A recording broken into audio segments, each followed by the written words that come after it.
Bonjour tout le monde et bienvenue dans ce petit teaser, format un peu plus court que le format du vendredi, un format dans lequel on va pouvoir évoquer des thèmes d'actualité toutes chaudes et on commence tout de suite avec les deux dernières grosses news de la pop culture qui ont lieu ces 2 derniers jours. La mauvaise nouvelle, c'est le reboot de Starship Troopers. En effet, Columbia Pictures a demandé à 2 scénaristes, à savoir Mark Swift et Damien Shannon, de bosser sur le reboot de la franchise, qui a connu donc un numéro au cinéma en 1997 et 3 direct ou DVD après. Tout simplement basé donc sur le film de Paul Verhoeven, ces 2 gus-là qui sont connus pour avoir repris notamment, avoir fait le reboot de Vendredi 13 et d'Alerte à Malibu, vont devoir s'atteler à la tâche.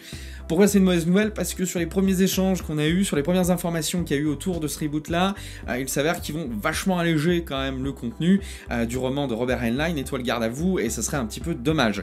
Sachant aussi qu'ils sont connus, comme on vous l'a dit à l'instant, pour le reboot d'Alerte à Malibu, qui est devenu une comédie.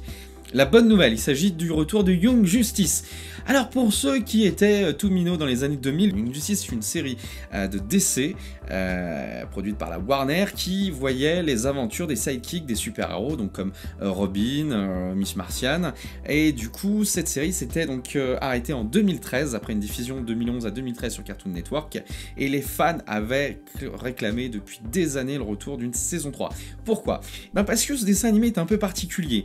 Il arrive dans un contexte où, fin des années 90 et 2000, DC testait des dessins animés un peu plus adultes, un peu plus matures. Effectivement, c'est un peu une suite à la Justice League, où on avait déjà des épisodes qui avaient des liens entre eux, où les personnages rebootaient pas à zéro à partir de chaque épisode, et on était sorti de ce schéma du un méchant, une intrigue, un épisode. Young Justice proposait donc à chaque saison une vraie intrigue tout le long de la saison, avec des vrais enjeux, et chaque saison on retrouvait les personnages qui avaient évolué. Donc la première saison de Young Justice, ils étaient adolescents, la seconde, ils étaient jeunes adultes, et certains avaient eu des enfants, certains étaient partis, et donc c'était très intéressant de voir ces différents personnages évoluer. Donc une saison 3 arrive, saison 3 qui n'avait pas pu avoir lieu pour le moment à cause des mauvaises ventes de jouets en 2013 de la série Young Justice.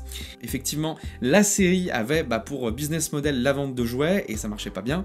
Du coup, depuis l'arrivée de la série sur Netflix et grâce au record d'audience, Warner a recommandé une saison entière, une saison 3. Et dans la bonne nouvelle, c'est que Warner a rappelé Brandon Vetti et Greg Weisman, déjà les showrunners des 2 premières saisons, pour venir retravailler sur le projet. Bon voilà, c'est tout pour ce petit teaser. Vous retrouverez donc vendredi Cassie et Ven pour un teaser beaucoup plus long et avec beaucoup plus d'informations. N'hésitez pas à nous dire ce que vous avez pensé concernant le reboot de Starship Troopers et de ce retour de Young Justice pour une saison 3.